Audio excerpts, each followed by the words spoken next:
नमस्कार. आज जरा एक वेगळा विषय आपण हाताळणार आहोत. तुमच्या सगळ्यांची देखील या विषयामध्ये मदत लागणार आहे. आपण तुळजापूरला एक वेगळ्या पद्धतीचं विश्वविद्यालय, विद्यापीठ, युनिव्हर्सिटी करायचं म्हणतोय. स्किल्स युनिव्हर्सिटी म्हणजे कौशल्य विकासाशी संबंधित हे विश्वविद्यालय राहणार आहे. तुळजाभवानी स्किल्स युनिव्हर्सिटी किंवा तुळजाभवानी कौशल्य विकास विश्वविद्यापीठ असं साधारण आपला विचार चाललेला आहे. महाविद्यालय बरेच आपल्याकडे आहेत. विद्यापीठाच्या बाबतीमध्ये आपण धाराशिवला केंद्रीय विद्यापीठ घ्यायचं ठरवलं आहे. त्या अनुषंगाने पावलं उचलली जात आहेत. स्वतंत्र विद्यापीठाची देखील आपल्याकडनं मागणी आहे. त्याचं देखील काम राज्य सरकारच्या स्तरावर चालू आहे. पण आजचा जो विषय आहे तो बेसिकली स्किल्स युनिव्हर्सिटीचा आहे.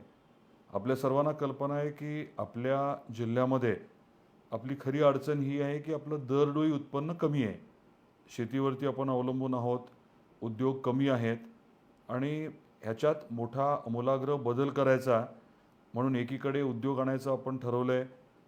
मोठी पावलं त्या दृष्टीने चालू आहेत आणि त्याचबरोबरीने पर्यटनाच्या माध्यमातून रोजगार निर्मिती याच्यावरती आपण भर देतो आहे. रोजगार आणि स्वयंरोजगाराच्या माध्यमातून दरडोई उत्पन्न आपल्याला वाढवायचं आहे. आता हे सगळं करत असताना एक अजून मोठी संधी आदरणीय नरेंद्र मोदी साहेबांनी उपलब्ध करून दिली आहे. आपल्या देशामध्ये कौशल्य विकासावरती आता भर दिला जातो आहे आणि साधारण औद्योगिक क्षेत्रामध्ये किंवा वाणिज्य क्षेत्रामध्ये, व्यवसायामध्ये नेमकं कुठल्या कौशल्याची गरज आहे, कुठल्या स्किल्सची गरज आहे ह्याचा विचार करून अभ्यासक्रम तसा ठरवला जातो आहे. त्यामुळे आता समजा आपला इंजिनिअरिंगचा अभ्यासक्रम आहे. इंजिनिअरिंगच्या अभ्यासक्रमामध्ये मोठे बदल करून अद्ययावत जे काही विषय आहेत, समजा सायबर सिक्युरिटी आहे, आर्टिफिशियल इंटेलिजन्स आहे, असे जे वेगळे मुद्दे आहेत, क्लाउड कम्प्युटिंग आहे, बिग डेटा आहे, तर या गोष्टींच्या बाबतीमध्ये जास्त विचार करून आपल्याला अभ्यासक्रम आता ठरवण्याची मुभा मिळते.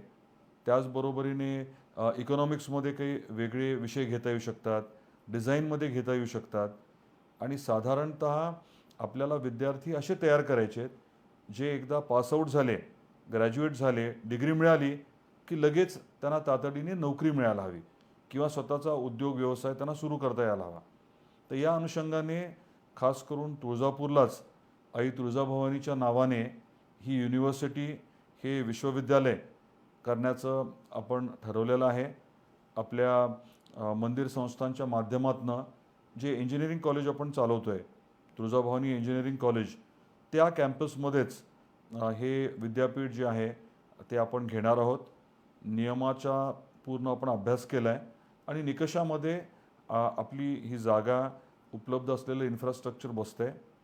आपण असंही ठरवलं आहे की देशामध्ये जे अग्रक्रम असलेले विद्यापीठ आहेत या विषयातले, त्यांच्याबरोबर चर्चा आपली सुरुवाती झाली आहे आणि त्यांच्यापैकी एकाबरोबर टायअप करायचा, म्हणजे त्यांची आपण मदत घ्यायची, जेणेकरून आपलं हे विद्यापीठ जे आहे ते देशामध्ये नावाजलेलं होईल आणि इथे एकदा ॲडमिशन घेतली की निश्चितपणे त्या विद्यार्थ्याला रोजगार, चांगल्या पद्धतीचा रोजगार उपलब्ध होईल. आपला अजून एक भर राहणार आहे तो म्हणजे आपल्या परिसरातल्या मुलांना, मुलींना प्राधान्य देण्याचा. त्यामुळे हा विचार आपल्या सर्वांच्या समोर मांडण्यासाठी आजचं फेसबुक लाईव्ह केलं होतं. आपण वेगवेगळे विषय आवर्जून आपल्या जिल्ह्यामध्ये आणतो आहे. जे देशात, जगात महत्त्वाचं वाटतं आहे ते आणण्याचा आपला प्रयत्न आहे. या शिक्षण क्षेत्रामध्ये अशा प्रकारच्या युनिव्हर्सिटीच्या माध्यमातून खूप मोठा बदल होणार आहे. हजारो विद्यार्थी तर तयार होतीलच, परंतु या इन्फ्रास्ट्रक्चरच्या माध्यमातून एक वेगळी ओळख आपली निर्माण होण्यासाठी देखील मदत होणार आहे. आणि मी म्हटल्यासारखं ही प्रक्रिया काही एकट्या दुकट्याच्या माध्यमातून होणार नाही आहे. आपल्या सगळ्यांना मिळून याबाबतीत विचार करावा लागणार आहे. खूप चांगली टीम आपल्याला लागणार आहे आणि हे यशस्वी करण्यासाठी स्वाभाविकच आहे की योग्य नियोजन लागणार आहे. माझी आपल्याकडनं अपेक्षा ही आहे की या विषयाची थोडी माहिती आपणही घ्यावी. आपले मित्र, नातेवाईक, परदेशात शिकणारे किंवा व्यवसाय करणारे आपले परिचित असतील, त्यांच्याबरोबर आपण बोलणं गरजेचं आहे. या युनिव्हर्सिटीमध्ये साधारण कुठले कोर्सेस घ्यावे, कशा पद्धतीने पुढे जावं, या बाबतीत आपले देखील इनपुट्स पाहिजेत. आणि आपला भर जो राहणार आहे तो इंडस्ट्रीबरोबर टायअपचा राहणार आहे. वेगवेगळ्या उद्योगांबरोबर आपण संलग्न राहणार आहोत, त्यांच्याशी आपण चर्चा करत राहणार आहोत, त्यांच्याकडचे काही R&Dचे कामं आपण घेणार आहोत आणि महत्त्वाचं म्हणजे त्यांना कशा प्रकारचं कुशल मनुष्यबळ पाहिजे, कुठलं कौशल्य विकास आपण करणं गरजेचं आहे, हे त्यांच्याकडनं समजून घेऊन आपण अभ्यासक्रम ठरवणार आहोत. मग अगदी रिटेलचा विषय असेल, बिझनेस ॲनालिटिक्सचा विषय असेल, असे वेगवेगळे अद्ययावत विषय ज्याच्यावरती फार काम सहसा केलं जात नाही. फक्त शिक्षण आता पुरेसं नाही आहे, तर योग्य प्रशिक्षण महत्त्वाचं आहे. त्या अनुषंगाने ही युनिव्हर्सिटी काम करेल अशी ही साधारण संकल्पना आहे.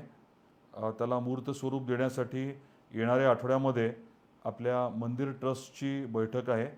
त्याच्यामध्ये विषय आपण ठेवला आहे आणि प्रस्ताव तयार करून राज्य सरकारकडे महिन्याभरात पाठवण्याचा आपला साधारण मानस आहे. आपण देखील या बाबतीमध्ये आपले विचार आमच्यापर्यंत पोचवावे ही आपल्याला विनंती करतो. काही स्पेसिफिक काही आलेत सजेशन्स किंवा प्रश्न? विषय जरा नवीन आणि वेगळा आहे, त्यामुळे आज लगेच आपण फार ह्याच्याबद्दल बोलूच असं नाही आहे. एखादं फेसबुक लाईव्ह परत एकदा आपल्याला करता येईल. पण हा विषय खूप महत्त्वाचा आहे. गेम चेंजर म्हणतात तसा तो आपल्या जिल्ह्यासाठी राहू शकणार आहे. जसं आपण कौडगावला टेक्निकल टेक्स्टाईल्सचा पार्क करतो आहे किंवा आता सुपर स्पेशालिटीचं मल्टी सुपर स्पेशालिटीचं हॉस्पिटल, हा विषय जो आहे तो आता आपण पुढे नेणार आहोत. असे वेगवेगळे महत्त्वाचे मुद्दे आपण हाताळतो आहे आणि आपल्या सहकार्याने यशस्वीरित्या ते नक्की हाताळता येतील हा मला विश्वास आहे. आपण या फेसबुक लाईव्हसाठी वेळ दिला, माझं म्हणणं ऐकून घेतलं, त्याबद्दल मी आभार व्यक्त करतो आणि अपेक्षाही व्यक्त करतो की या प्रक्रियेत आपण देखील जरूर सामील व्हावं. आपल्या सर्वांचे परत एकदा धन्यवाद. नमस्कार.